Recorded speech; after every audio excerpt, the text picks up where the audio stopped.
Hello friends, आपका हमारे channel पर स्वागत है। अगर आप हमारे चैनल पर पहली बार आए हैं तो प्लीज़ चैनल को सब्सक्राइब करें और अगर आपको वीडियो पसंद आए तो वीडियो को लाइक ज़रूर कीजिएगा। आज मैं आपको ट्रेंडिंग वी नेक ब्लाउज़ की स्टिचिंग बताने वाली हूँ। अगर आपको ये वीडियो पसंद आए तो प्लीज़ वीडियो को लाइक और चैनल को सब्सक्राइब ज़रूर कीजिएगा।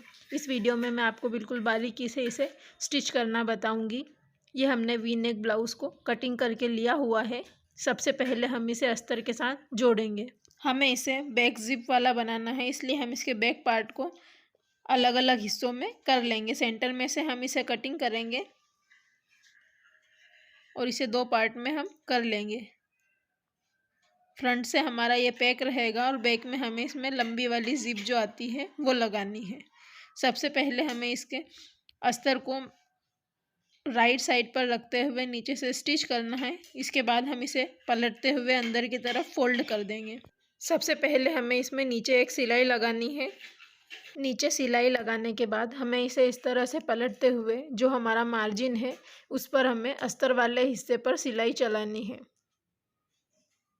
इसके बाद हम इसे अंदर की तरफ पलटते हुए तीनों बाकी साइड से स्टिच कर लेंगे। हमें इसे अच्छी तरह से जमाते हुए तीनों साइड में सिलाई लगानी है। इसमें बिल्कुल भी सिलाई करते समय झोल नहीं आना चाहिए। इसी तरीके से हमें पूरे पार्ट को स्टिच कर लेना है। इसके बाद जो भी हमारा एक्स्ट्रा फैब्रिक है उसे हम कट कर देंगे। पूरे फैब्रिक को हमें कट कर देना है। इसके बाद में हमें बैक का दूसरा पार्ट लेना है और उसे आमने सामने रखते हुए दूसरे पार्ट को भी हम स्टिच करेंगे। हमें ध्यान रखना है कि जो हमारे बैक पार्ट है वो दोनों का नेक वाला साइड बिल्कुल आमने सामने आना चाहिए। जिस तरीके से हमने दूसरे वाले पार्ट को स्टिच किया था उसी तरीके से हमें इसे भी स्टिच करना है। पहले हमें नीचे की साइड में सिलाई लगानी है, उसके बाद पलटते हुए अस्तर वाले पार्ट पर मार्जिन पे सिलाई लगानी है। इसके बाद में हमें इसे अंदर की तरफ पलटते हुए तीनों तरफ से स्टिच कर लेना है।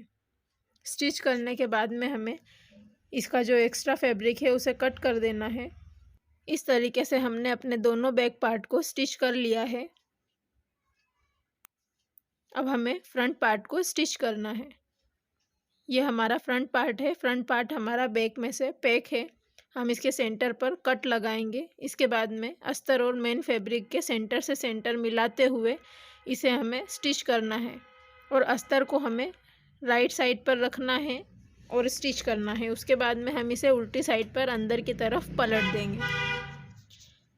जिस तरीके से हमने बैक पार्ट को स्टिच किया था इसे भी उसी तरह करना है। अगर आपके इसमें एक्स्ट्रा मार्जिन ज़्यादा है तो उसे आपको कट कर लेना है, नहीं तो यह बाहर दिखाई देगा और अच्छा नहीं लगेगा। इस तरीके से आपको इस एक्स्ट्रा फैब्रिक को कट कर लेना है। उसके बाद में आपको इसे पलटते हुए इसके मार्जिन पर स्टिचिंग करनी है। इस तरीके से आपको इसे मार्जिन एक तरफ लेते हुए स्टिच करना है। पूरे पार्ट को स्टिच करने के बाद इसे भी हम अंदर की तरफ पलट देंगे और उसके बाद में इसमें भी तीनों साइड्स पर स्टिचिंग करनी है। और स्टिचिंग करते समय आपको ज़रूर ध्यान रखना है कि इसमें बिल्कुल भी सल नहीं आने चाहिए। अगर आपको इसे स्टिच करने में प्रॉब्लम होती है तो आप इसे पिनअप भी कर सकते हैं। पिनअप करने के बाद आप इसे स्टिच कीजिएगा। इसी तरीके से हमने अपने फ्रंट पार्ट को भी स्टिच कर लिया है। इसके भी एक्स्ट्रा फैब्रिक को हमें कट कर लेना है। इसके बाद में हमें फ्रंट पार्ट के नेक की स्टिचिंग करनी है। फ्रंट पार्ट का नेक हमें वी शेप में बनाना है। इसके लिए हमने ये कैनवास पर वी शेप को ड्रॉ कर लिया है। इस तरीके से हमने इसे 9 इंच पर रखा है। लंबाई हमें नेक की 9 इंच की रखनी है। अगर आप चाहें तो नेक की लेंथ अपने अकॉर्डिंग कम या ज़्यादा रख सकते हैं। अगर आपका बैक पार्ट पैक है तो आप इतना लेंथ रख सकते हैं, पर अगर आपका बैक पार्ट ज़्यादा बड़ा है तो आपको इसे कम रखनी है। इसके बाद में हमने इसकी जो ब्रॉडनेस है वो 3 इंचेस पर रखी है। इस तरीके से हमने कैनवास वाले नेक को एक अस्तर पर स्टिच कर लिया है। अब हमें हमारा फ्रंट पार्ट लेना है। उसके बाद में हमें इसे सेंटर में इस तरह से रखते हुए सबसे पहले हम इसे सेंटर में से स्टिच करेंगे। जहाँ हमारा नेक का कॉर्नर है वहाँ तक हमें इसे स्टिच करना है। इसके बाद में हमें इसे शेप में स्टिच करना है। इस तरीके से हमें इसे वी नेक तक स्टिच कर लिया है। इसके बाद में सुई को अंदर ले जाते हुए हम इसे पलट लेंगे। इस तरीके से हमें इसे पलटते हुए हाफ पार्ट को पहले इधर से स्टिच कर लेना है हाफ पार्ट को स्टिच करने के बाद में हमें दूसरे वाले पार्ट को इस तरह से रखते हुए एक पूरे नेक के शेप में फिर से स्टिचिंग कर देना है। इस तरीके से जो हमने मार्किंग की हुई है वी नेक की, उसके ऊपर ही हमें सिलाई लगानी है और पूरे नेक को इसी तरह से स्टिच कर लेना है। स्टिचिंग आपको बिल्कुल फिनिशिंग के साथ करनी है। आपको बिल्कुल जो आपका नेक का शेप आपने ड्रॉ किया है उसी पर आपको स्टिच करते जाना है, ताकि आपका जो शेप है बिल्कुल परफेक्टली बनकर तैयार हो। इसके बाद में आपको 1/2 इंच का मार्जिन लेते हुए एक्स्ट्रा फैब्रिक को इसमें से कट कर देना है। इस तरीके से पूरे पार्ट को हम कट करके निकाल देंगे। इसके बाद जहाँ पर हमारा डीप वी नेक है वहाँ पर हमें एक छोटा सा कट लगाना है और हमारे नेक में जहाँ पर भी राउंड शेप है वहाँ पर हमें छोटे छोटे कट्स लगा देने हैं। इस तरीके से हमें पूरे नेक में कट्स लगा देने हैं छोटे छोटे, थोड़ी थोड़ी दूरी पर हमें इन्हें लगाना है। और कट लगाते समय हमें ध्यान रखना है कि जो हमारी स्टिचिंग है वो कटनी नहीं चाहिए, हमें उससे थोड़ा सा दूरी पर कट लगाना है। कट लगाने के बाद इस तरीके से हमें पलटाते हुए अंदर की तरफ फोल्ड करना है और किनारी पर एक सिलाई लगानी है। ये हमारे वी शेप में हमें बिल्कुल कॉर्नर से एक स्टिचिंग करते जाना है।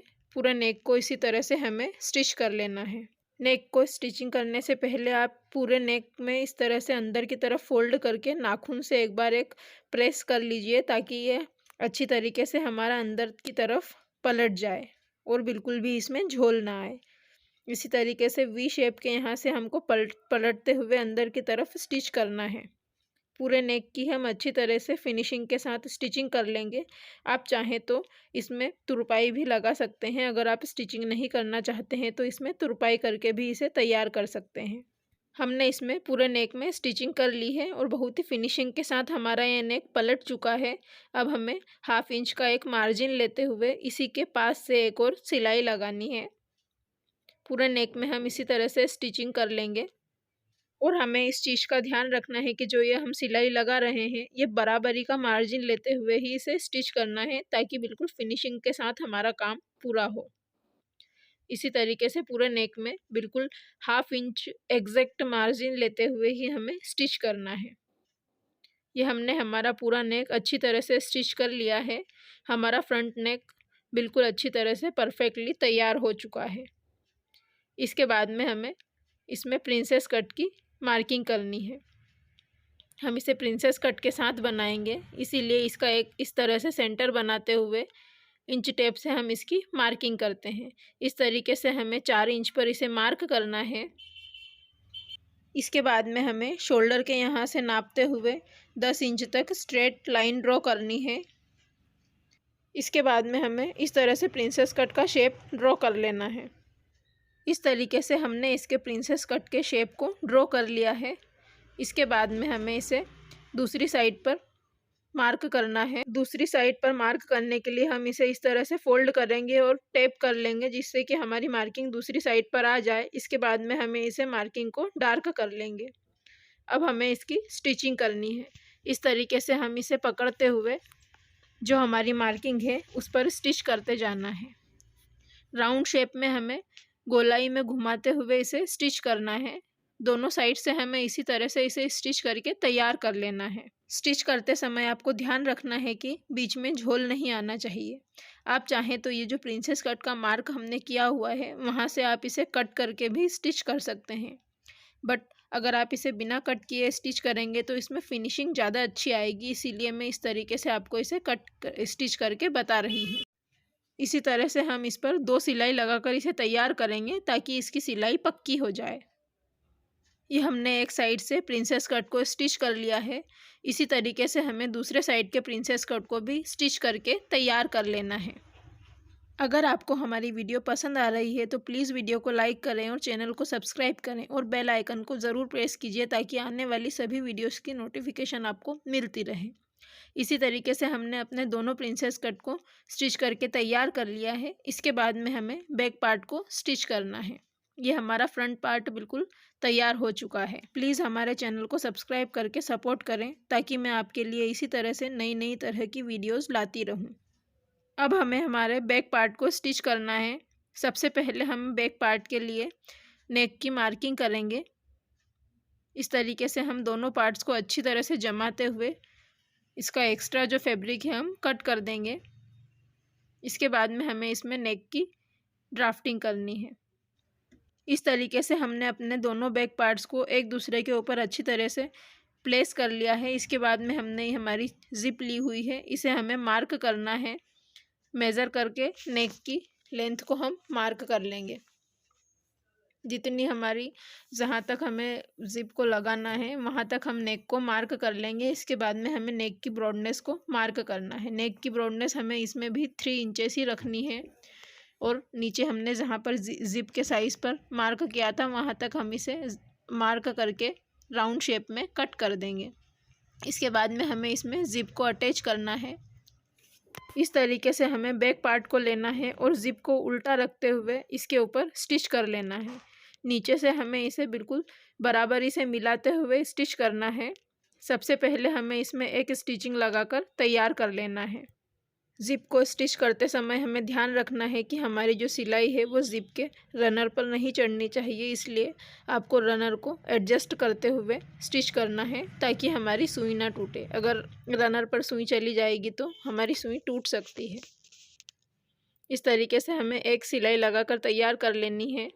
अब हमें इसे इस तरह से अंदर पलटते हुए मार्जिन पर एक और सिलाई लगाकर इसे तैयार करना है। इसी तरीके से हम रनर को आगे पीछे एडजस्ट करते हुए स्टिचिंग करते जाएंगे।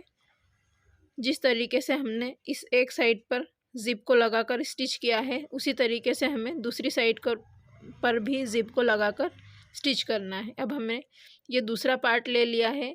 अब दूसरे पार्ट को भी हम इसी तरीके से उल्टा रखते हुए पहले जिप पर एक सिलाई लगाकर तैयार करेंगे।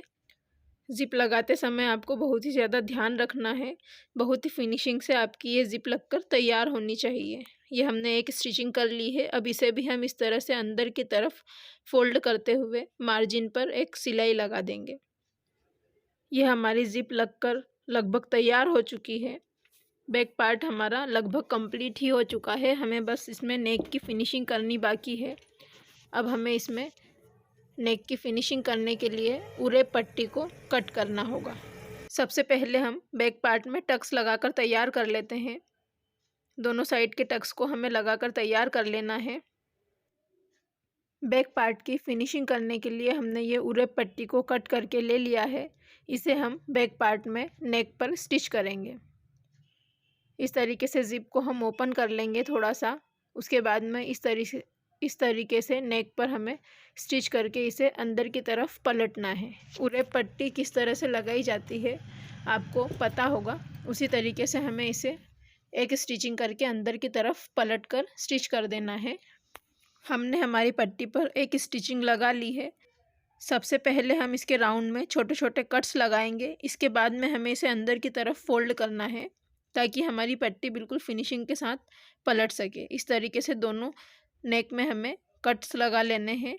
अब हमें इसे अंदर की तरफ 2 बार फोल्ड करते हुए स्टिच करना है। इस तरीके से आपको इसे फोल्ड करना है और कॉर्नर पर स्टिच कर लेना है। इसी तरीके से हम इसकी दूसरी साइड को भी स्टिच करके तैयार कर लेंगे। हमने बहुत ही फिनिशिंग के साथ हमारे बैक पार्ट के नेक की फिनिशिंग कर ली है। इसके बाद में हमें ब्लाउज़ के शोल्डर्स को जॉइन करना है। जॉइन करने के लिए हम फ्रंट पार्ट को लेंगे और फ्रंट पार्ट और बैक पार्ट के शोल्डर को मिलाते हुए स्टिच कर लेंगे। इसी तरीके से दूसरे साइड के शोल्डर्स को भी जॉइन कर लेना है। इस तरीके से हमने इसके दोनों साइड के शोल्डर्स को जॉइन करके तैयार कर लिया है। शोल्डर्स को स्टिच करने के बाद हमें इसमें स्लीव्स को अटैच करना है। यह हमने अपने स्लीव्स को तैयार करके कंप्लीट कर लिया है। हमें इसे स्टिच करना है। स्लीव्स को जॉइन करने से पहले हमें ध्यान रखना है कि जो हमारे फ्रंट साइड की कटिंग है वो आमने सामने आनी चाहिए और जो हमारी फ्रंट आर्म होल की कटिंग है फ्रंट साइड में ही हमें स्टिच करते समय लेना है। स्लीव्स को अटैच करते समय हमें स्लीव के सेंटर में एक छोटा सा कट लगा लेना है और शोल्डर की सिलाई के यहाँ से हमें इसे सेंटर में रखते हुए हाफ पार्ट में स्टिच करते जाना है। पिछली वीडियो में भी मैंने आपको स्लीव्स किस तरह से अटैच की जाती है बताया हुआ है, आप एक बार वो वीडियो भी देख सकते हैं। इस तरीके से सेंटर में हम इसे रखते हुए हाफ पार्ट करते हुए स्टिच कर लेंगे। इसी तरीके से हमें इसमें दोनों स्लीव्स को जॉइंट कर लेना है। स्लीव्स को जॉइंट करने के बाद में हमें साइड में स्टिचिंग करनी है। साइड वाले पार्ट को हमें राइट साइड पर रखते हुए पहले स्टिच करनी है। एक सिलाई लगाने के बाद हम इसके एक्स्ट्रा फैब्रिक को कट कर देंगे। राइट पार्ट को स्टिच करने के बाद हमें इसमें अंदर की तरफ इसे पलटते हुए गुम सिलाई लगाकर तैयार करना है।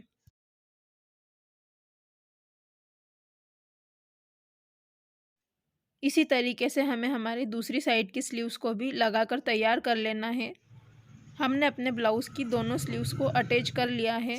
इसके बाद में अब हमें इसमें फिटिंग लगाकर तैयार करनी है। ये हमारा बैक पार्ट हमने बिल्कुल फिनिशिंग के साथ स्टिच कर लिया है। अब हमें इसमें फिटिंग की मार्किंग करनी है। फिटिंग की मार्किंग करने के लिए हमें सबसे पहले हम आर्म होल की मार्किंग करेंगे। आर्म होल की मार्किंग करने के बाद हमें स्लीव राउंड की मार्किंग करनी है। स्लीव राउंड की और आर्म होल की मार्किंग करने के बाद दोनों मार्किंग को हम तिरछा मिला देंगे। इसी तरीके से दूसरे साइड के भी आर्म होल और स्लीव राउंड की मार्किंग हम कर लेंगे। जो हमने आर्म होल की मार्किंग की हुई थी, एक आर्म होल की मार्किंग से दूसरे आर्म होल की मार्किंग तक हमें मेज़र करना है। वो हमारे चेस्ट की जो है मार्किंग हो जाएगी। अगर आपको चेस्ट में थोड़ा बहुत कम ज़्यादा लगता है तो आप अपने हिसाब से एडजस्ट करके कर सकते हैं। उसके बाद में हमें वेस्ट राउंड की मार्किंग करनी है। अब हमें वेस्ट राउंड की मार्किंग करनी है। वेस्ट राउंड की मार्किंग करने के लिए वेस्ट राउंड के फोर्थ पार्ट को हमें सेंटर में रखते हुए दोनों साइड पर मार्किंग कर लेनी है। अब आर्म होल की मार्किंग को वेस्ट राउंड की मार्किंग के साथ इस तरीके से तिरछा मिला देना है। पूरी मार्किंग को कंप्लीट करने के बाद जो मार्किंग हमने की है उस पर हमें स्टिच करना है। हमने इसके दोनों साइड्स पर स्टिचिंग कर ली है। हमारी अब ये ब्लाउज़ में फिटिंग भी होकर तैयार हो चुकी है और अब हमारा ब्लाउज़ बिल्कुल परफेक्टली बनकर तैयार हो चुका है। अगर आपको हमारी वीडियो पसंद आई हो तो प्लीज़ वीडियो को लाइक करें और चैनल पर पहली बार आए हैं तो चैनल को सब्सक्राइब करें और बेल आइकन को ज़रूर प्रेस कीजिएगा ताकि आने वाली वीडियोज़ की सभी नोटिफिकेशन आपको मिलती रहें। प्लीज़ हमें सपोर्ट करें ताकि हम इसी तरीके से आपके लिए अच्छी अच्छी नई नई वीडियोज़ लाते रहें। और अगर आपके कोई सवाल हो तो आप कमेंट बॉक्स में कमेंट करके पूछ सकते हैं। Thank you for watching.